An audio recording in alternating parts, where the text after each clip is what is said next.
الحمد لله رب العالمين، والصلاة والسلام على سيدنا وحبيبنا محمد وعلى آله وأصحابه أجمعين. إيمان داران و خواناسانی زۆر بەڕێز، خوای پەروەردگار سبحانه وتعالى مرۆڤی وا دروست کردووە کە هەمیشە پێویستی بە هاودەمە. بۆیە مرۆڤەکان لە سەرەتای خۆناسینەوە بە دووی هاودەمێکا دەگەڕێن. ئەو پێویست بوونە بە هاودەمی ژیانە وای کردووە کە ژیانی هاوسەری پێک دێ و مرۆڤ وەکو ژن و مێرد تەواوی ژیان بەیەکەوە بەسەر دەبن.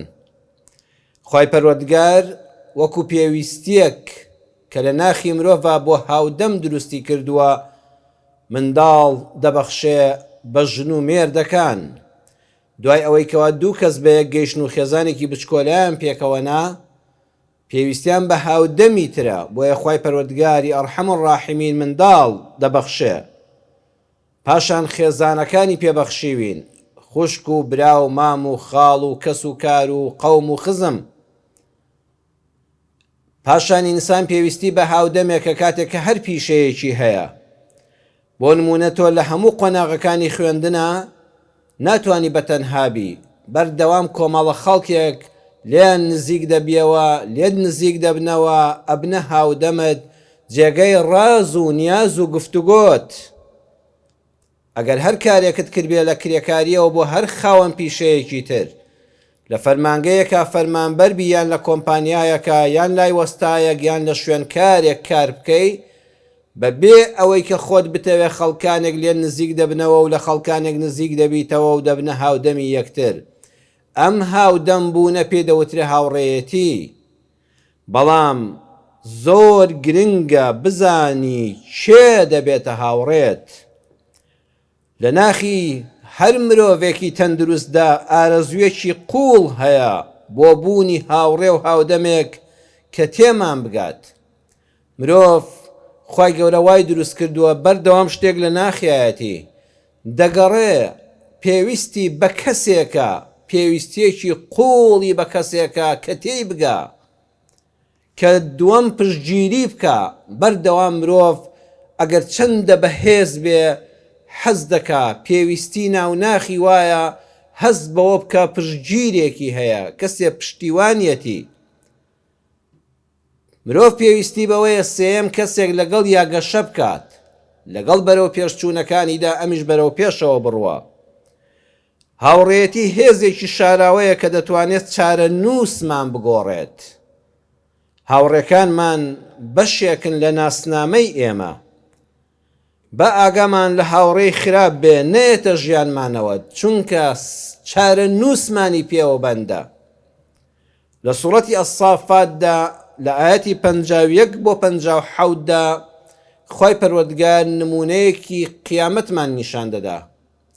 تا لە دنیاداین خوای گەورە بە ڕەحمەت و میهرەبانی خۆی لە ڕێی قورئانەکەیەوە چارەنووسی ئەودی و چارەنووسی قیامەتی نەبڕاوەمان نیشان دەدا کە ئەگەر ئینسان وریانە بێ بەهۆی هاوڕێوە تووشی چ چارە ڕەشیەک دەبێت. کاتێک کە بەهەشتەکان دەچنە بەهەشتەوە، یەکێک لە خۆشیەکانی بەهەشت ئەوەیە ئەو کەسانەی کەوا نزیکن لە یەکەوە، لەگەڵ برا و خوشکەکانت، لەگەڵ خزم و کەسوکاری ئیماندارت، لەگەڵ هاوڕێکانی دنیا، لەگەڵ ناسیاوەکانت کە لە دنیادا بەیەکەوە بوون. سوپاس بۆ خوا لەوانەمان حیساب کا کە ئێستا دەچنە بەهەشتەوە حەز بە دیداری یەکتر دەکەن، لە شوێنێکە بەیەکەوە دادەنیشن کۆ دەبنەوە. قال قائل منهم، گفتوگۆ دەکرێ، باسی ژیانی دنیا دەکرێ، باسی ئەم ڕۆژگارانەی تەمەن دەکرێ. یەکێ باس و بەسەرهاتی خۆی دەژێڕێتەوە، دەڵێ بەڕێزان من هاوڕێیەکم هەبوو، ئینی کانە لی قەرین، من کەسێک هاوڕێم بوو، لێم نزیک بوو. جا دەکرێ ئەوە برای دایک و باوکی خۆت بێ، ئەکرێ خوشکەکەت بێ، ئەکرێ کەسێکی خزمی نزیکت بێ، ئەکرێ کەسێکی هاوڕێ و هاوپیشەی ناو کار و پیشەکەت بێ. ئەوێ من لە دنیادا خۆشەویستان بەسەراتەکان بۆ دەژێڕێتەوە، دانیشتون لە مەجلیسێکە لە کۆڕێکی بەهەشتیدا، ئەوانەی بەهەشتی یادی دنیا دەکەنەوە. ئەم بەڕێزە کە دێتە سەر بیرەوەریەکانی خۆی ئەڵێ من هاوڕێیەکم هەبوو یەقول ئەینەکە لەمینە المصدقین بەردەوام پێی دەوتم تخوا تۆ ئەوە بەڕاستە توخوا بەردەوام باسی خوا و قیامەت و بەهەشت و دۆزەخ و ئەوانە دەکەی یعنی ئەوە هەر بەڕاستە بڕوات بەم خوڕافیاتە هەیە ئەئینەکە لەمینە المصدقین یعنی تۆ بڕوات بەوە هەیە مرۆڤ دوای مردن زیندوو ببێتەوە ئەئیذا میتنا وەکونا تورابا وعیظاما ئەئینا لەمەدینون یعنی ئێمە ئەگەر بووینە خاک و خۆڵ و ئێسق و پرووسە دوای هەزاران ساڵ کە مرۆڤایەتی هەموو لە ناو چوو ئەو هەموو ملیار مرۆڤەی پێش ئێمە و ملیارە های دوای ئێمە یعنی هەمووی زیندوو دەبێتەوە هەرچی کردوتە هەرچی بە خەتەرەی دڵت داهاتووەکو تۆ باسی دەکەی هەمومان لەسەر تۆمار کرابێ ئەمە بە چیە دەکرێ ئەم دادگایە بە چ دەکرێ ئەوە هەر بەڕاستە ئەم خوڕافیاتت پێ بە حەقیقەت چۆتە ناو مێشکەوە قال هل أنتم مطلعون کتی خۆزگە ئێستا با سیرمام کردە بزانم ئەو هاوڕێی لە دنیادا زۆر ساد بەیەکەوە دانیشتین کە من باسی خوا و قیامەت و ئیسلامم بۆ دەکرد ئەو گاڵتەی بەو شتانە دەهات گاڵتەی بە عەقڵی من دەهات کە بڕوام بەم شتانە هەیە بە زیندووبوونەوە هەیە بەم بەهەشتە هەیە جا سبحان الله لە بەهەشتا یەکێک لە خۆشیەکانی بەهەشت ئەوەیە کە ئینسان کاتێک بێ باوەڕێک هاوڕێی بۆ نزیکی بۆ دژایەتی ئیسلامی کردووە وێنەکەی نیشان دەدرێت یعنی شاشەیەکی کۆمپیوتەری شاشەیەکی تەلەڤیزۆنی لەبەر چاوت دەکرێتەوە ڕاستە و خۆش وێنەکەی لە جەهەنەما نیشان دەدا ئەو کاتێک کە ئینسان لەگەڵ کەسێکا بووە ئێستا چارەنووسیان لێک جابووەتەوە بۆ نمونە جەنابەت هاوڕێیەکت هەیە کەسێکی نزیکت هەیە ئەڵێ وەرە مامەڵەیەک بەیەکەوە بکەین ئەڵێ چۆن ئەڵێ ئەو مامەڵەیە خێری یەکجار زۆرە بەڵام حرامە والله حرامە بەڵام تۆ گوێ مەدەیە حەڵاڵ و حرام چییە گرنگ ئەوەیە دەوڵەمەند بی تۆ بیر دەکەیتەوە لەلایەک سەیری ئەو تەماح و پارە زۆرە دەکەی لەلایەکی بیر لەوە دەکەیەوە کە شەرع نەهی لێ کردووە خوای گەورە نەهی لێ کردووە خوا هیدایەتت دەدا و دڵی بەخوا برا نایکەم لە پڕێکا ببمە خاوەنی هەموو دنیای سەرمایەداری نایکەم ئێتر وازل لێ دێنە و دەڕوا بەلای کاری خۆیەوە وەختی ئەزانی دوای ساڵێک ئەڵەن فڵان کەس تێدا چوو نەماڵی ماوە نەسەری ماوە نە هیچی ماوە لە زیندانێکە هەتا گیراوە ڕوڕەش و خەجاڵەتی بەردەمی خەڵکو و گونەهباری گەورەی لای خوای پەروەردگاریش بووە تۆ ئەو کاتە وەکو پێخۆشبوون نا وەکو سوپاسی خواڵی یا ڕەبی خوا لێت بەزیاد بێ ئەو هەموو شەوە لەگەڵ مادانی ویستی قەناعەتم پێ بکە خوا حەمد و سەنا بۆ تۆ کە بە قسەم نەکرد و معامەڵەکەم لەگەڵ نەکرد ئێستا منیش وەکو ئەوم لێ دەهات تۆ چێژت وەرگرت لە بەهەشتی شاکە ئینشاءالله ئێمە چوینە بەهەشتەوە بە ویستی خوای پەروەردگار ئەو کەسانی ڕۆژێک گاڵتەیان بە ئیسلامەکەمان کردووە بە دینمان کردووە بە خوتبەمان کردووە بە مزگەوتمان کردووە بە شیعاری ئیسلام کردووە بە زیندووبوونەوەی قیامەت کردووە کە دەیانبینی لە جەهەنەما ئەو کاتە خۆشیەکانی بەهەشت لەزەتیان زیاتر دەبێ یا الله ئەمە ڕەحمەتی تۆ بوو کە من بە قسەم نەکرد چونکە قورئانەکە خۆی وا دەفەرمێ فاطلع فرآه في سواء الجحيم هاوڕێکەی خۆی لە شاشەکە و نیشان دەدرێ وا لە ناوەڕاستی جەهەنەمایە قال تالله إن كدت لتردين ولولا نعمة ربي لكنت من المحضرين دەڵێ والله برا تۆ ئەمە لە من دەویست ئەو هەموو کاتە باسی کوفر و بێدینیت بۆ کردم گاڵتەت بە ئیسلام دەهات گاڵتەت بە قورئان دەهات گاڵتەت بە قسەکانی من دەهات کە دەمگوت زیندوو دەبینەوە دوای مردن ئێستا ئەگەر بە قسەی تۆم بکردایە ڕێک وەکو تۆ دەبووم بەڵام من کە بە قسەم نەکردی هی ئازایەتی خۆم نەبوو هی دینداری خۆم نەبوو بەخوا لەولا نعمەت ڕەبی ئەوە نیعمەتی خوا بوو بەسەرمەوە سبحان الله وشەکانی ئەم قورئانە بەڕێزان لەسەریان بوەستن قورئان لێرەدا فێری ئەوەمان دەکا ئەگەر تووشی بەڵایەک نەبووی بڵێ نیعمەتی خوا بوو کە توش نەبووم مەڵێ خۆم زیرەک بووم بەخوا برا من دەزانم کوێ نیسک دێنێ و کوێ دڕک دێنێ مەڵێ دەمزانی لەگەڵ فڵان کەسا هاوڕێ نەبووم بە شوێنی نەکەوتم کاکە من خۆم دەمزانی بڵێ لەولا نیعمەت ڕەبی والله ئەگەر خوا ڕەحمی پێ نەکردمایە منی داما و ئێستا لەو خراپتر دەبووم لكنت من المحضرين بخوا لو جهنم دەبووم یا ڕەبی خوا سواز بۆ تۆ ئەوە لوتفی تۆ بوو لەگەڵ مندا لە بەهەشتا ئەمە گفتوگۆی بەهەشتیەکانە کە دوو هاوڕێی دنیایی ئەگەر فەزلی خوا نەبوویایە ئێستا چارەنووسی ئەوا ڕەش دەبوو خوا لە دنیادا ئەمەمان بۆ باز دەکا ئەوە دەکرێت من و تۆ بین کە ڕۆژانە بێدینێک لەگەڵ تادا دەنیشێ دەیەوێت قەناعەتت پێ بکە گومانت بەرامبەر بە ئیسلام بۆ دروستکە. ئەوە فەزلی خوای پەروەردگار ئێمە کە ئێستا لە وتاری جومعە لێرەدا دانیشتوین و ئەم ئاەتانەی سوورەتی ئەسافات ئاەتی 51 بۆ 57 دەخوێنینەوە لە خزمەتی داین. ئەوە دەرسی ژیانی لێوەردەگرین. ئاگال لە خۆت بێت هەر کەس لەگەڵی تێکەڵ بوویت یەکێکە لەم کەسانە. کەس هەیە لە ئێمە لەگەڵ خەڵکە هاودەمی بۆ دروست نەبوو بێ و هاوڕێیەتی بۆ دروست نەبوو بێ نەخێر. بەڵام هەر کەسێ لەگەڵ یا تێکەڵ بووین و هاودەمی بووین و هاودەممان بوو دڵنیابن یەکێکە لەم کەسانە. یەکەم لێتی دەوێت و تۆی ناوێ، یعنی تەنها بۆیە لەگەڵ تایە و بۆتە هاوڕێت و خۆی لێ نزیک کردویتەوە شەخصی تۆی ناوێ، بەرژەوەندەکەی وا دەخوازێ لە تۆی دەوێ ئەوێ لێد وەرگێ جارێ ئیشی پێێتە. ئەمانە لە مستەلەحی جوانی کوردەواریدا پێیان دەڵێن مفتەخۆر. مفتەخۆر یعنی دەست بۆ گیرفانی نابات بە هیچ جۆر. 10 ساڵ لەگەڵ تابێ بەس بۆیە لەگەڵ تایە سوودت لێوەردەگرێ. ڕۆژێک کەزانی هیچ لە گیشفانتان نەماوە، وەزعت خراپە، دارایی لە کزیە، ناتوانانی وەکو جاران لە خزمەتی دابی، هەر ناشن ناسێ هاوڕێتی کۆتایی پێهات کەواتان بەڕێزە تۆی نەویست بەڵکو لە تۆی ویست. ئەو مفتەخۆرە دەستی بۆ گیرفانی نابا بە هیچ جۆرێک. هەرکەزانیشی بارودۆخی تۆ بە شێوەیەک سوڕاوە ئەو ناناسێ و ڕوو لە لایەکە دەکاو بە دووی کەسێکی ترا دەگەڕێ. دووەم تۆی دەوێت و لێتی ناوێت. بەخوا بەش شخصی تۆی دەوێت کە خۆشی دەوی کە هاوڕێتە هیچ مەبەستێکی بە تۆ نییە، لەبەر خوا خۆشی دەوی، لەبەرەوەی کەسێکی بەڕێزی، کەسێکی زانای، کەسێکی دڵسۆزی، کەسێکی مەردی خۆتی دەوێ نەک لێتی بوێ. وەکو سەحابەکانی پێغەمبەر صلی الله عليه وسلم وەڵڵاهی کە بە شوێن پێغەمبەر کەوتن بەخوا بۆ تەماحی دنیایان نەویست، بەخوا بۆ ئەوەیان نەویست زەوی و زاریان بداتێ، بۆ ئەوەیان نەویست وڵاخی سواری وەکو ئۆتۆمبیلی گرانبەهای ئەمڕۆیان پێ ببەخشێ. والله ڕوحی خۆیان بە ڕەسوول الله بەخشی صلی الله عليه وسلم وتیان ڕوحمان لەسەر دەستمان و پێشکەشی کە بەخوای پەروەردگار. بۆ بیابانە لەو جیهادەدا بە شوێنیا دەڕۆیشتن بۆ شوێنی چارەنووسی نادیار، چیان لە پێغەمبەر صلی الله عليه وسلم دەویست؟ هیچ، بەس لەبەر خوا پێغەمبەریان دەویست. دەیانگوت تۆ ڕاستەقینە پێغەمبەری خوای صلی الله عليه وسلم، ڕاستەقینە پێشەوامانی و فێڵمان لێ ناکەی و دەمانگەیەنی بە بەهەشت. خۆیان تەسلیم کردبوو، ماڵیان بەجێ هێش لە مەکە، دوکان و بازاڕیان بەجێ هێش، بەس ڕاستەقینە پێغەمبەریان دەویست نەک لێیان بویست، بۆیە ئەم ئیسلامە بەوان سەرکەوت.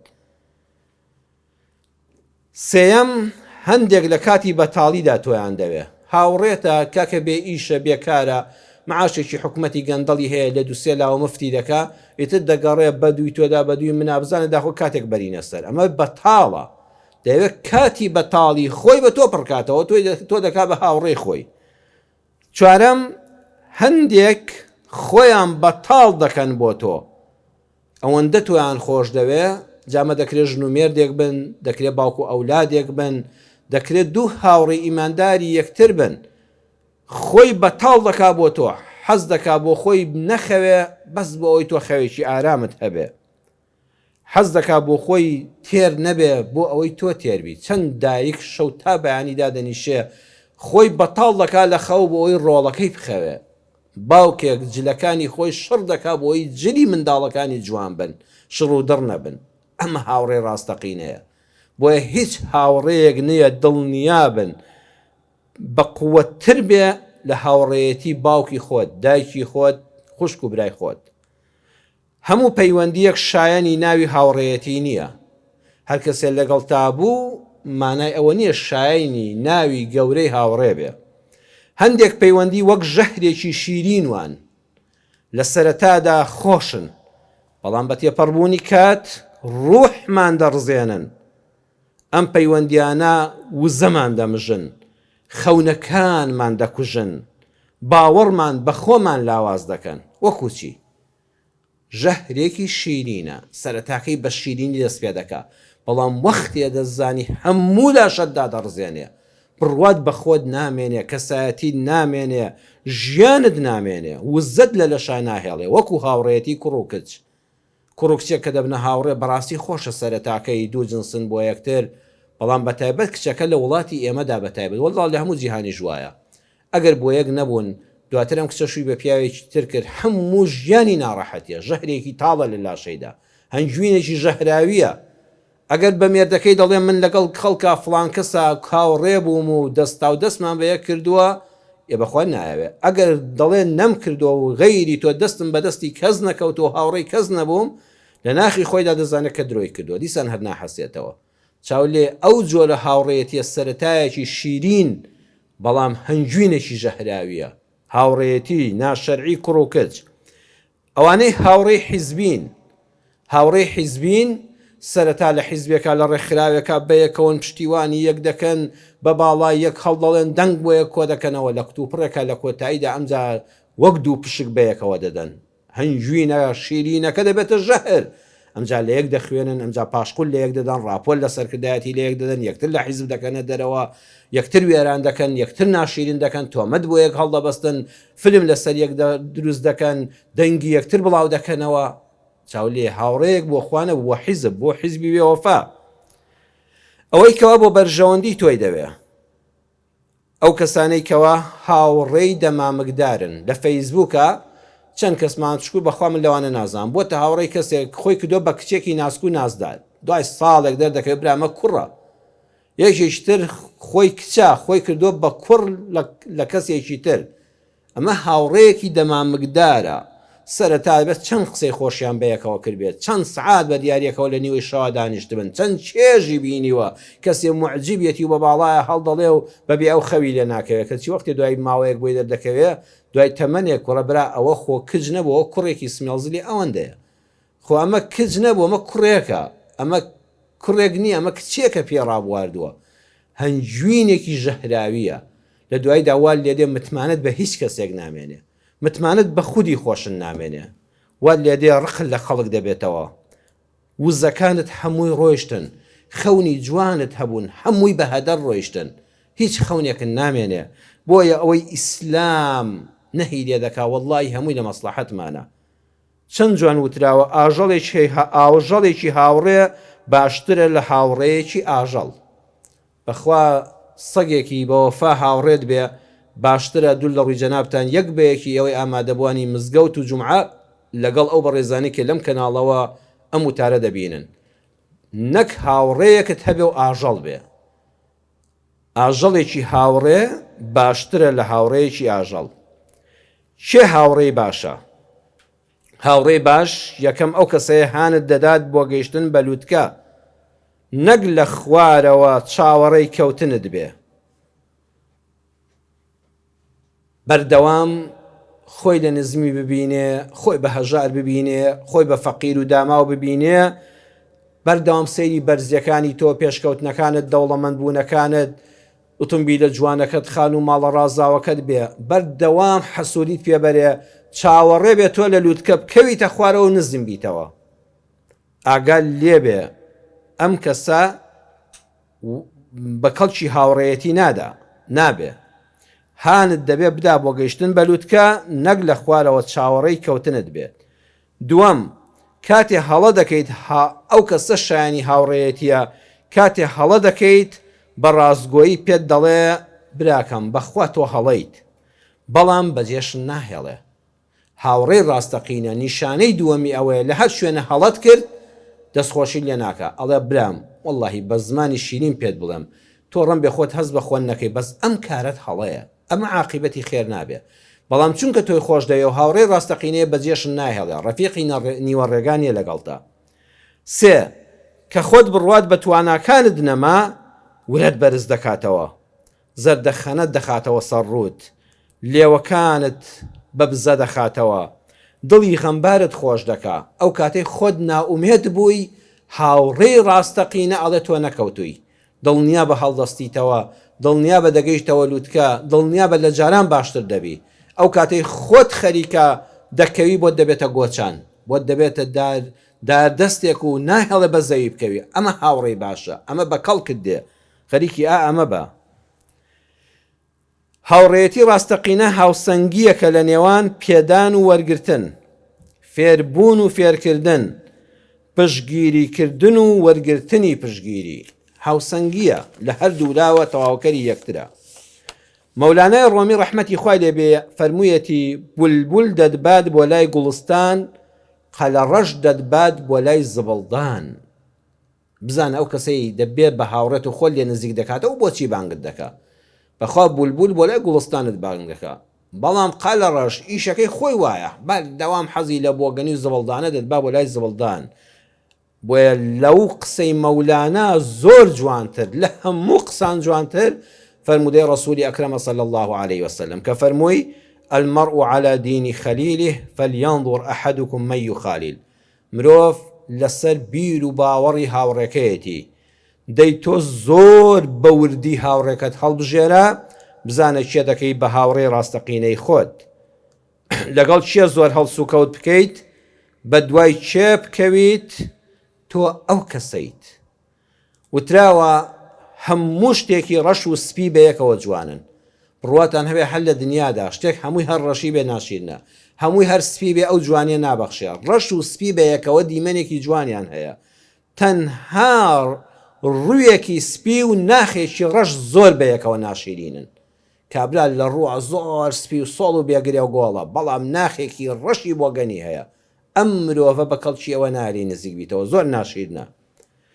لە کاتی لێقەومان و هەژاری و تەنیایی کەوتندا بۆ دەردەکەوێت کام هاوڕێت ناخی سپی بوو کامەیان ناخ بۆگەن بوو. بۆیە هەزار هاوڕێی بێسەروبەر بە قوربانی یەک هاوڕێی دڵسۆز و بە ئەمەک بن.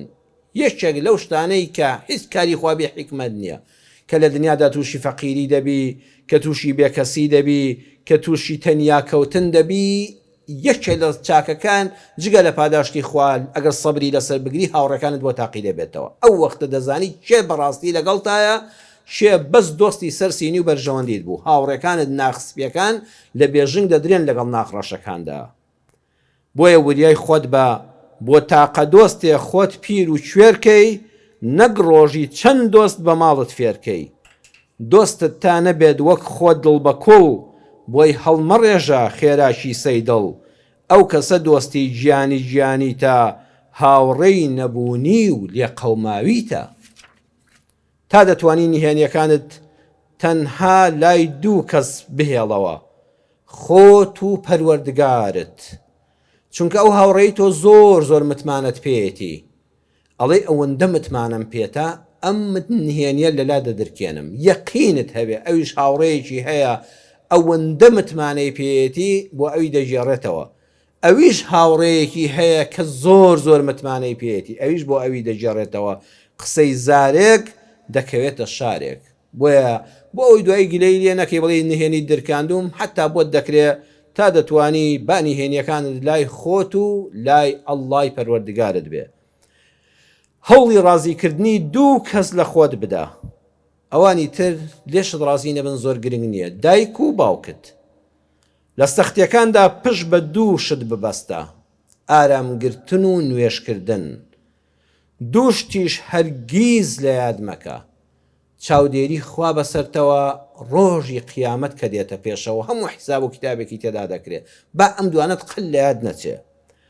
دوو شت هەرگیز باس مەکە، لەبیر خۆتیان بەرەوە. چاکەل لەگەڵ خەڵکی، چونکە دوای دەبێتە منەت و ئەجرەکەت لە ناو دەبا. خراپەی خەڵکی لەگەڵت لە یادی بکە. ئەبێ بشزانین ئەوەی باسمان کرد ئەوە ناگەیەنێت کە دەبێ هاوڕێکانمان هیچ عیب و کەم و کوڕی و کەم تەرخەمی و گوناه و تاوانێکیان تێدا نەبێ. چونکە یەک ئەو کەسەی بە دووی هاوڕێیەکی بێعیبدا بگەڕێ، دڵنیا بێ هەموو تەمەنی بە تەنها دەمێنێتەوە، دەستی ناکەوێت. دوو ئەو کەسەی بە دووی هاوسەرێکی کامڵ داوێڵا، بەبێ هاوسەر سەردەنێتەوە. سێ ئەو کەسەی وێڵ و عەوداڵی خۆشەویستیەکی بێ گرفت و کێشەیە، بە وێڵی دەمێنێتەوە.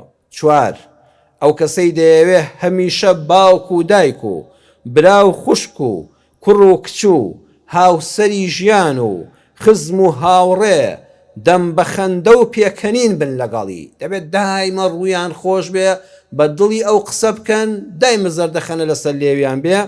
ئەو کەسەش هەمیشە بە شەڕ و ئاژاوە ژیان دەباتە سەر، چونکە خێزان و هاوسەر و خزم و هاوڕێی وای دەست ناکەوێ کە 24 سەعات زەردەخەنە لەسەر لێوی بێ قەت بێتاقەتی و خەمی پێوە دیار نەبێ، شتیوە ناکرێ. بۆیە دەکرێت هاوڕێکانیشمان وەکو چۆن ئێمە خۆمان خاوەنی کەم و کوڕین، ئەو هاوڕێیانەی ژیانیشمان خاوەنی گوناه و کەم و کوڕی بن. بەڵام هەر کەسێک چۆن ئاوکە گەیشتە حەدی قولەتێن پیسیەکانی چاو لێ دەشۆرێن. ئەگەر هاوڕەیەکی ئێمەش سواز بۆ خی گەورە لە 180 ژیانی پاچی و چاچی بوو ئەبێ بیستەکەی تری وەکو خۆمان وایە خۆشمان ئەگە خوا دەکا 180 لاشەمان ڕەوشت و ئاکار و قسە و گفتارمان چاچی و پاچی و بۆن خۆشی و جوانی و ڕزامەندی خوایە، وەڵڵا برا شکرانەی خوای دەوێت.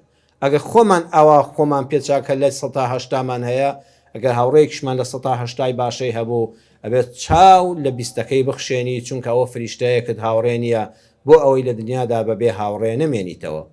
با هاوڕێتی خواناسان بکەین و ئەو کەسانش کە لێمان نزیک بوونەوە ئەم وتارە جارێکی تریش گوێ لێ بگرەوە لە فلتەریاندا بزانە چ جۆرێکی هاوڕێیە. هەمووشمان داوا لە خوای ئەرحەم الراحیمین بکەین، یا ڕەبی خوایە هاودەمی دڵسۆزمان بەنسیب بکەی. یا الله سبحانه وتعالى لێت دەپاڕێنەوە لەم ڕۆژە پیرۆزەدا لەگەڵ ئەم دەستە بەدەستنوێنەشانەدا لەگەڵ ئەو بینەرانەی کەوا دوعا بۆ ئەم ئامین بۆ ئەم دوعا دەکەن. یا ڕەبی خوایە هاوڕێی باشمان بەنسیب بکەی، هاوڕێوەی باش و قیامەتی و دڵسۆز و ناخسپی بکەی بە هاوڕێی منداڵەکانمان، هاوسەری ژیانمان، خزم و کەس و کارمان، مسلمانان بەگشتی هەمومان هاوڕەیەکی دڵسۆز بین، خیانەت لە هاوڕێکانمان نەکەین. لە ڕۆژی قیامەتە شەرمەزاری بەردەمی پەروەردگار نەبین کە خیانەتمان لە هاوڕەیەک کردبێ کە ئەو متمانی تەواوی پێمانە. یا الله ڕۆژی دوعا قبول بوونە لە ناخی دڵەوە دڵین یا ڕەبی خوا شیفای هەموو نەخۆشیەکانمان بدەی، ڕەحم بە حاڵی هەموو لایەکمان بکەی، زیندوەکانمان ساغ و سەلامەت و بێوەی کەی، دین و ئیمانەکەمان سەلامەت کەی، ژیانێکی پڕ بەختەوەریمان پێ بەخشی. ئەوانشمان کە بەجێیان هێشتین یا ڕەبی خوای ئەهلی ئیمان بن، خوای لە مردوەکانمان خۆش بی، ئەوانەی گرفتارن یا ڕەبی خوا دەرگای ڕەحمەتیان لێ بکەیتەوە، دەرگای ڕەحمەت لە هەموو لایەکمان بکەیتەوە. آمین آمین والحمد لله رب العالمين.